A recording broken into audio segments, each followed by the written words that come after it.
Dile geldi ürək yenə, qanadlandı dilək yenə. Qəlbim uçdu eldən elə, bir gözəlin xatirinə. Salamladı onu göylər, camalına nələr söylər. Aşıq yenə sazın köklər, bir gözəlin xatirinə. Həsrətini necə sayım, bilinməyir ilim ayım. Qoca dünya qoy yaşayım, bir gözəlin xatirinə. Həsrətini necə sayım, bilinməyir ilim ayım. Qoca dünya qoy yaşayım, bir gözəlin xatirinə.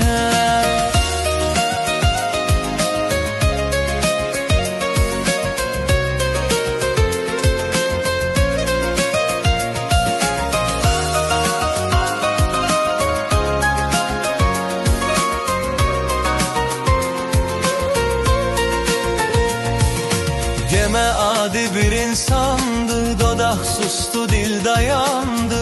Neçə qəlblər o dayandı, bir gözəlin xatirinə.